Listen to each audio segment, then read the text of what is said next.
Hey, what's up, guys? I got Decklist for you today, and of course, it's something a little bit different. I decided I wanted to make an Oppressive Broly, and I wanted to play off of all the reveal crits he has, and potentially the critical damage kind of snowballing that he has in the level 4, not to mention the level 3 with all the life card mods, as well as the active crit effect. So, what I figured I would do is I would build a deck that had an emphasis on rejuvenation and Dragon Ball as like a backup. I think it could work pretty good. I mean, the dead count is only about 13. If I counted correctly, 1, 2, 3, 4, 5, 6, plus the 7 balls. I chose Earth balls mainly because I didn't want to have to worry about them getting capped too bad. And it's easy to pull off, I think, an Earth ball victory. Not to mention Earth 7. The synergy that Earth 7 has with the Sane Oppressive Mastery is too good. Having that combat ender. Not wanting to run Blending Energy move because I don't want to banish the Dragon Balls. I could always toss it in and just say screw Dragon Ball victory if I nail him, but you also have ball control with Earth Ball 5. You can shuffle an opponent's Dragon Ball back in, or ball back in your own deck to reuse. It does give you stages. There's a little ally kill on ball 4. Ball 3 is really good. You can set up really well with Broly's Rejuvenation and the Mastery Rejuvenation to set up your bottom 3 really well.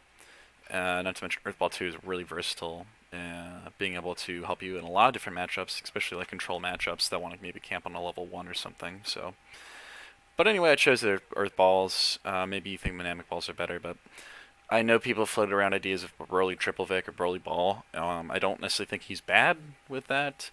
He doesn't outright necessarily seem like he has a lot of tools to help Ball, but maybe not necessarily in the Saiyan style. But this level 2 is actually really good because you retain that. You give the rejuvenation so you can help keep the balls from being on the very bottom of your life deck. Same with the level 1 rejuvenation. But the big part about this level 2 is if you get there, you can definitely search out like board cards that kind of help you ball out, maybe by stalling out the game or whatever. So I could see him being decent in ball in a different style, but the biggest thing, maybe not necessarily in this deck, but the biggest thing Saiyan has going for it is it's got a lot of reveal crits. So you have Legendary Strike and Saiyan Tantrum, of course. You reveal wherever the hell it is. Did I not pull it out? Oh, there it is. I'm so used to not seeing. Saiyan Tantrum, of course, both being reveal crits. So there's 6 crits that you have up on a lot of other decks. Not to mention that they're both really good cards on their own, and they have a lot of endurance. And that's a good thing about Saiyan is if you look, almost all of my attacks have some sort of endurance. Legendary Strike, Turning Kick, both have pretty good endurance. Tantrum, great endurance. Burst, 3 endurance. Endurance and Sludge Bomb, Pinpoint Blast, which is another crit effect card. Putting our crit total up to 9 right now. Not to mention Gigantic Meteor has combos where you reveal this card and rejuvenate 2 cards to help keep those balls from the bottom, but then you can also rejuvenate Back Crash to give you a crit. There's 12 cards that crit right there. Not to mention you can play this card and discard a card from your hand, use it for a crit. So very, very loaded with crits. We have some decent anger hate between the Burst and the Legendary Strike, Sludge Bomb, Pinpoint. All the immediate crit cards can lower anger, so that's going to help out quite a bit. Not to mention Legendary Strike can be played on the defensive. Super good. But again, I went the full new stack, Vile Broly stack here. This because he plays with crits. As far as most matches, ideally you're going to want to get up to like level 3. Would be nice. That being said, 2 isn't too terrible in my mind. And 4 would be really good in the right matchup. 4 would be really good if you want to just be like, yo, try to take my balls, dude. But ideally, try to get up to 3. As far as sliming up with anger, it's definitely possible. There's a handful of cards that can all slime up with anger here, and they can give you anger. We got these, his 2 name cards both give anger. Sludge Bomb gives anger. On hit, Burst gives anger. That's looking like it for the immediate anger for the most part, but between the skips that you can pull off, you might be able to slime some anger up, and the level 1 does give you 2 anger, so ideally you should expect to hit level 2, I'd say 2nd or 3rd combat, even without Unleashed. Now as far as attached cards go, there's a decent number of them. We got 2 Rescue because Rejuving is so important in this deck, being able to set up our draws, with ball 3 being able to combo just some of the cards like Sludge Bomb and back crash could be really strong. I have tracking blast, of course, at a 1. Could go to 2. I think it's fine at a 1. It makes it harder for your opponent to capture Dragon Ball 2 from you. And then I have 3 crouch as my final 3 attached cards. I think this is a good lineup here. 6 attached cards should be fine, considering that neither of these two have a well, rescue doesn't have a detach clause, and crouch can stay on for quite a bit on you. Tracking blast can also stand you for a good time. So run through verse catch. Just because I think the skipping is going to be superior to this outright anger that you could get from like an arm catch. Outrage is going to be good, just because you want an Omni. On the move is going to be good because you want an Omni. It gives you stage gain. And then time. So the black line is pretty light. And then, of course, there's Unleashed. So between all this, like, stage pressure could definitely be a problem. However, with the blocks that are in, it shouldn't be too much of an issue. And a lot of these, considering that I get skipped to get some stages, there's a lot of endurance. We always have ball backup, so it'll be an interesting test. I think hard stage beats would still hurt this, but we're seeing people pull off from the hard stage beats decks, so this should be kind of decent. I think this would be a lot of fun deck. Then, of course, like I said, the attack lineup. Another card that can crit in this deck potentially is Turning Kick. This card can turn into a 7-life card unpreventable attack here, which I think is going to be really good to be running. We also have Legendary Strike, like I said, good anti-anger card. Same back crash, just another card to deal with balls. So all 3 of these cards are free, so if you ever get stage locked, you can toss them out for a skip on the mastery to be able to play your energies. You have Energy Outburst, which is also free. We also have Eraser Cannon, which is free. And the great tech energy on Energy Outburst, it gets you, saves you from stare down. Black Mistress Mastery, it's going to be really strong in those matchups. Not to mention 6 life cards is good. And then another tech energy, of course, being Pinpoint Blast. This is just mainly to deal with balls, to get it back. Eraser Cannon's in here for board clear. We have Meteor, again, has combos with the Rejuve cards. And also just always does something, whether it's stopped or not, making it slaving a little extra anger, which is going to be good. We also have Sludge Bomb.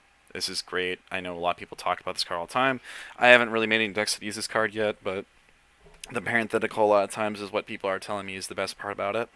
Again, this is a card that you can proc pretty easily in this deck with all the Rejuve effects we have going on. So being able to do some targeted pile clear would be really nice. And then same Burst and Tantrum are just going to keep you in the game with the Rejuve. Not to mention Burst is huge swing and anger. And then Tantrum, of course, is another crit card. So again, you're seeing a lot of crits in the deck, which is going to be good. Help you deal with anger, help you deal with ball, help you deal with allies. So you don't necessarily need the outright kill. So I mean, a tag team deck camping on one ally might be an issue, but for the most part, board is not going to bother you too much. I mean, maybe hard board, but we have Eraser Cannon, and we can ball 2 people up to get rid of drills, or down to get rid of drills. And there's an Earthball Force. So really, ally decks and MPPV aren't going to hopefully be too much of an issue. Ideally, you can just try to stall them long enough. You can just keep rejuving your anger cards, and that's something to remember is because of all the rejuvenation in the deck, you're going to want to pick and choose when you want to use the endurance on cards, because you're going to want to see certain ones back in the deck. We also, to get down to the final cards here, I'm going through it really quick, but for the most part, it seems pretty self-explanatory, a lot of cards, but we have Mana Set 2. This is just a great combo card, I think. Another reason why allies really shouldn't frustrate you between the crits is if you get Menace out, even against stage beats decks and other energy decks, you can stage lock them really well with this card. You can, for sure, if you can get one of these out in combat with like the level 2, you can then Oppressive Mastery and then Menace and make them lose 5 stages. So super powerful, especially if you can get this again with all the Rejuve effects, like a Rescue again. There's 8 stage loss right there. You could enter combat with this on top of pile, use Broly 2 or Broly 1, put it back in play. You could level 2 for the other one. Now you have 2 out, and then you mastery in those 2, and there's 8 stage loss there. Not to mention Rescue 11. You can see how you can just build up all these extra actions in the deck to kind of help you stall around your opponent, and then you can, if you are getting like stage locked, you can use those stall out actions to then maybe throw one of your physical attacks or your free energies to then get the skip with the mastery, get your stages back, and start critting back your balls that they might have taken. And it's just an ulterior con. I mean, again, I've seen so many people use Saiyan Menace really well in oppressive decks, so it's worth trying. We have three drills. Protection drill is going to help you stop from being crit by sin chokes, which is going to be really helpful. It's going to give you some more longevity, more rejuve. You can tutor it out with the level 2, which is really cool. And you can tutor it out with the turning kick. And of course, the really cool combo is like if it ends up in your pile from damage, you take a turning kick as damage, you banish it to get a drill from your pile, and then when this enters play, you can immediately rejuvenate the turning kick you banished to get it with. Which is super cool. Get these back in your deck. This is going to be a great card. Either way, running this card is like a no-brainer. I think in any staying board deck should really be running drills just to get turning kick. It's such a good card, but protection drill, of course, even better. We have overpowering aura drill that enters play during combat, like with a level 2 I said. It's going to go get you an attached card, help you get these rescues. Maybe you want crouch on so you can take a little less beating from stage beats decks. Maybe you want to get this tracking blast so you don't get deleveled the moment you level. Either way, the level 2 is going to be probably the main level you want to be on for a lot of this deck. But 3, of course, is still going to be really good. And 1 is going to try to just propel you to 2. And, of course, this still gives you, all these levels still give you those reveal effects, which is going to be what you need here. And then you have transformation drills. The final drill mostly is drill tech, but also some more rejuvenation, more actions. You can, again, just like the Menace, you tutor these actions out, and they can soak up actions throughout the combat to where you can start gaining your stages back and taking balls back. And not to mention give you more longevity. The parenthetical on this drill, of course, being incredible as tech. Worst case scenario, you could always, knock this out. Get these both drills out, maybe, for example, in combat, and somebody enters on you, and you want to dig into your deck more, so you transformation drill one of your drills into your hand, and then mastery it away to try to dig in your deck for better cards. All interesting combos, of course. The final board card, that isn't a ball, of course, being Dragon Radar to play all the balls. Just in here because it's a ball deck. And then you have your 7 balls. I've kind of already gone over them. 1 life card modifier. It's going to be kind of nice just to push out some additional beats because we're doing life card damage mainly. And most of these attacks are sitting around the 4 or 5 life card range. There's a few 6 lifers, actually. There's like 3 6 lifers. But a lot of these attacks are like there's a good fluctuation, but an extra life card couldn't hurt. The ball 2, again, tech. Just universal tech, being able to advance or lower, really good. Ball 3 going to be really able to set up. Ball 4 just going to be good for ally tech. Ball 5 to set up your pile even more potentially if you want to banish cards of your own pile. On top of Sludge Bomb gives you some pile control of your opponent. Not to mention, the stage gains can be good. You could recycle balls that you want to use again. Ball 6 is just going to mainly be there. Again, this ball rejuvenates cards in your deck too, but it's going to mainly be there just as probably a card to protect your other balls from like black casters and stuff. And then ball 7, just end combat, and helps you ball out if it's on the table. So I think it's got some decent potential. I wouldn't say it's tier 1 or anything, but there's definitely some room to play with it. I could see maybe more blocks going in. If I was going to add more blocks, maybe like a 3rd Outrage and maybe some stare downs as like a pseudo block. But for the most part, it looks pretty cool. I kind of took like a combination of the attached card lineup that I had an Oppressive Goku, same with the block lineup as my Oppressive Drillku Goku, and then I kind of just tried to fit stuff that themed around Broly. The energy attacks I've been seeing people run with Broly, so, and then throw the ball package. So I think it's got some potential. I'm definitely gonna get some games on it for you guys, and hopefully you enjoy it. Either way, get out there deck building. Really great meta I think that we're in. You can play whatever you want, and I'm sure you can find some sort of success with it. But anyway, guys, take it easy, and peace.